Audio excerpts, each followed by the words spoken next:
അസ്സലാമു അലൈക്കും വറഹ്മത്തുള്ളാഹി വബറകാതുഹു. പീരീഡ്സ് ടൈമിൽ നമ്മൾ ഒരു ദിവസം എങ്ങനെയാണ് വിനിയോഗിക്കുന്നത് എന്നതിൻ്റെ ഒരു ഡേൻ്റെ വീഡിയോ ആയിട്ടാണ് ഞാൻ ഇന്ന് നിങ്ങൾക്ക് മുന്നിൽ ഷെയർ ചെയ്യുന്നത്. പീരീഡ്സ് ആണ് എന്ന് വെച്ചിട്ട് ഒരു മുസ്ലിമിന് കൂടുതൽ സമയം ഉറങ്ങുന്നത് വളരെ യോജിച്ചതല്ല. കാരണം രാവിലെ സുബഹി മുതൽ സൂര്യൻ ഉദിക്കുന്ന സമയം വരെ നമ്മൾ ഉറങ്ങാൻ പാടില്ല. ആ സമയത്തിൽ നമുക്ക് പ്രത്യേകം ബർക്കത്തുള്ള സമയമാണ്.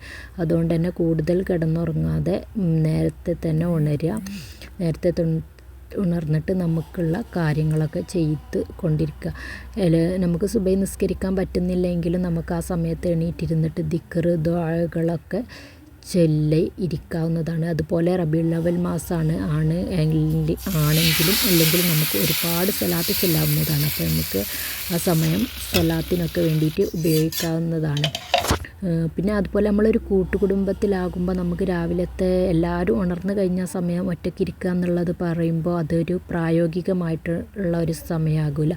അതുകൊണ്ട് തന്നെ എല്ലാവരും ഉണരുന്നതിന് മുമ്പ് നമ്മൾ അതിരാവിലെ തന്നെ ഉണരാൻ ശ്രമിക്കുക. അങ്ങനെ ഉണരാൻ ശ്രമിക്കുമ്പോൾ നമുക്ക് നമ്മുടേതായിട്ടുള്ള സമയം അവിടെ രാവിലെ ഒരുപാട് കിട്ടും. കിച്ചണിലേക്ക് ഇറങ്ങുന്നതിന് മുമ്പ് നമുക്ക് ദുആകൾ ദിക്റുകൾ ചെല്ലാം. അതുപോലെ നമുക്ക് നമ്മളെ സ്കിൻ കെയർ ചെയ്യാം. അങ്ങനെ നമുക്ക് വേണ്ടിയിട്ട് വിനിയോഗിക്കപ്പെടാൻ കുറച്ച് സമയം കിട്ടും. അങ്ങനെ ചെയ്യുമ്പോൾ നമ്മുടെ ലൈഫിൽ നമുക്ക് തന്നെ ഒരു സന്തോഷം ഫീൽ ചെയ്യും. പീരീഡ്സ് ടൈമിലാണ് പലരുടെയും ഈമാൻ ഡൗൺ ആയി പോകുന്നതായിട്ട് കണ്ടിട്ടുള്ളത്. കാരണം നമ്മൾ അപ്പോൾ അള്ളാഹുമായിട്ടുള്ള റിലേഷൻ കണ്ട് എന്താ പറയുക ഒഴിവാക്കിയ പോലെ ആയിപ്പോകുന്നതായിട്ട് കണ്ടിട്ടുണ്ട്. ഒരുപാട് സമയം കിടന്നുറങ്ങുക, നിസ്കരിക്കാനില്ലാത്തതുകൊണ്ട് തന്നെ ദുആ ദിക്റോ അങ്ങനത്തെ ഒന്നും ചെല്ലാതിരിക്കുക, അങ്ങനെ ഒരുപാട് ടൈം നമുക്കാണ് നഷ്ടപ്പെടുത്തി കളയും. അപ്പോൾ നമ്മുടെ ഈമാൻ്റെ പവർ അവിടെ കുറഞ്ഞു വരികയാണ് ചെയ്യുന്നത്.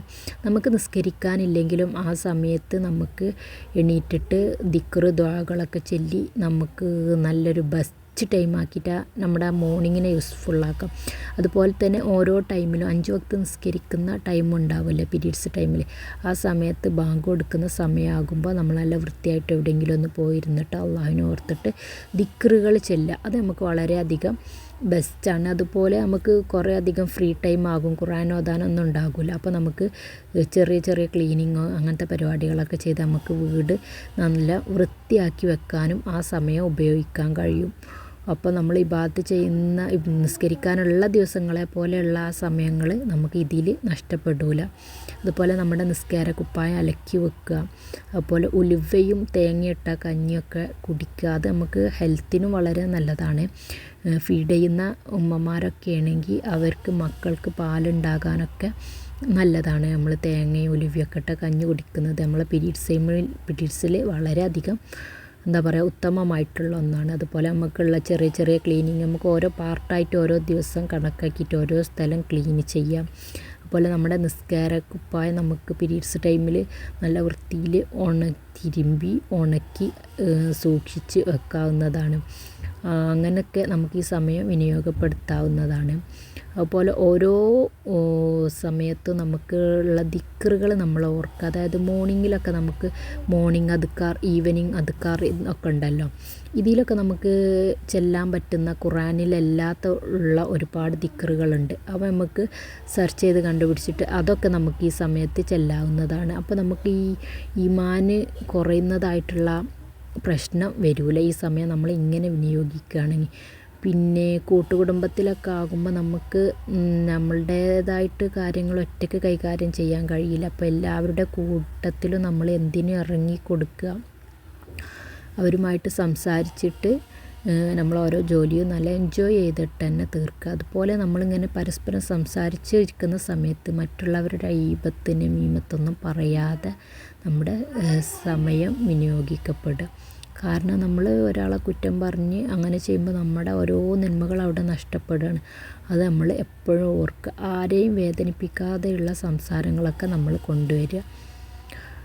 അതുപോലെ തന്നെ നമ്മുടെ ബെഡ്ഷീറ്റൊക്കെ നമ്മൾ നിസ്കരിക്കാനില്ലാത്ത ടൈമാകുമ്പോൾ ചിലപ്പോൾ നമുക്ക് ഓരോ ബുദ്ധിമുട്ട് വരുമ്പോൾ നമുക്ക് ഡെയിലി തിരുമ്പേണ്ടി വരും. അല്ലെങ്കിൽ നമുക്ക് തിരുമ്പി സൂക്ഷിക്കാനും നമ്മുടെ വീട് ക്ലീൻ ആക്കാനൊക്കെ നമുക്ക് ഈ ടൈം വിനിയോഗപ്പെടുത്താവുന്നതാണ്.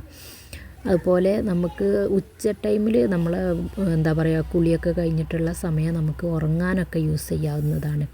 ഞാൻ കുളി കഴിഞ്ഞ ശേഷം ഒരു സ്കിൻ കെയർ ചെയ്യാണ്. ഇവിടെ സ്കിൻ കെയറിനായിട്ട് യൂസ് ചെയ്തിട്ടുള്ളത് തൈരാണ്. കാരണം ഞങ്ങൾ അലക്കുന്ന സ്ഥലത്ത് നല്ല വെയിലാണ്. അപ്പോൾ അവിടെ നമ്മൾ ഇരുന്ന് തിരുമ്പിയൊക്കെ വരുമ്പോഴത്തേന് നല്ല കരുവാളിച്ച പോലെ ഉണ്ടാകും മുഖമൊക്കെ.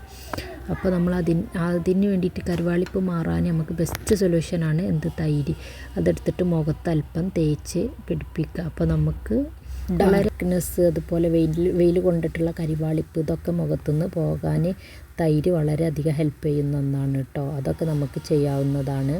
പിന്നെ നമുക്ക് നമ്മുടേതായിട്ടുള്ളൊരു ടൈം നമ്മൾ കണ്ടെത്തുക. നമ്മൾ റീഡ് ചെയ്യാൻ ഇഷ്ടപ്പെടുകയാണെങ്കിൽ അതിനൊക്കെ സമയം കണ്ടെത്തുക. നമ്മൾ കൂടുതൽ സമയം മൊബൈലിൽ ഇങ്ങനെ സ്ക്രോൾ ചെയ്തിട്ട് നമ്മുടെ സമയം കൊല്ലികളാവരുത്. അതിൽ നിന്നൊക്കെ നമ്മൾക്കൊരു മോചനം വേണം. നമുക്ക് നമ്മുടേതായിട്ടുള്ളൊരു റൂട്ടീൻ ക്രിയേറ്റ് ചെയ്യാം. ഓരോ ആഴ്ചയും നമുക്ക് ഓരോ ആഴ്ചത്തേക്ക് വേണ്ടിയിട്ടുള്ള പ്ലാനിങ് കൊണ്ടുവരാവുന്നതാണ്. കാരണം നമുക്ക് ഓരോ വർഷം കഴിയുന്നതോറും നമ്മുടെ ആയുസ് ഇങ്ങനെ കുറഞ്ഞു വരികയാണ്. ഈ സമയത്തൊക്കെ നമുക്ക് വളരെയധികം ബെനഫിഷ്യലായി ഉപയോഗിക്കാൻ പ്ലാനിങ് നമുക്ക് വളരെയധികം ഹെൽപ്ഫുള്ളാണ്. പീരീഡ്സ് ടൈമിൽ നമ്മൾ വീക്ക്ലി പ്ലാൻ ചെയ്യുമ്പോൾ നമുക്ക് ആ ടൈമിനനുസരിച്ച് നമുക്ക് പ്ലാനിങ് ഒക്കെ ചെയ്യാവുന്നതാണ്. അതുപോലെ അല്ലാത്ത ടൈമിൽ നമുക്ക് ഖുർആൻ ഓതാൻ തഫ്സീറിനൊക്കെ സമയം കണ്ടെത്തിയിട്ടും പ്ലാനിങ് ചെയ്യാവുന്നതാണ്. നല്ലൊരു പ്ലാനിങ്ങോട് കൂടി ലൈഫ് കൊണ്ടുപോവുകയാണെങ്കിൽ നമുക്ക് ലൈഫിൽ റിഗ്രറ്റ് തോന്നില്ല. നമ്മൾ ആ സമയം വെറുതെ കളഞ്ഞു എന്നുള്ള ആ ഫീലിംഗ് നമുക്ക് ഉണ്ടാവുകയില്ല. നമുക്ക് ഓരോ ആഴ്ചയിലും ഓരോ ലക്ഷ്യം വേണം. ഖുർആൻ ഓതുന്നതായാലും നിസ്കരിക്കുന്നതായാലും എല്ലാത്തിലും ഒരു ലക്ഷ്യം കണ്ടെത്തുക. നമ്മളൊരു ജീവിതം എന്ന് പറഞ്ഞാൽ ഒന്ന് മാത്രമേ ഉള്ളൂ. അത് നമുക്ക് ഈ ദുനിയാവിൽ ജീവിച്ച് തീർന്നാൽ പോരാ, നമുക്ക് നാളെ ആഖിറത്തിലേക്കും മുതൽക്കൂട്ടാകുന്ന സമയങ്ങൾ അവിടെ നമ്മൾ ഉണ്ടാക്കിയെടുക്കണം. അപ്പോൾ ഇത്രയേ ഉള്ളൂ ഇന്നത്തെ വീഡിയോ.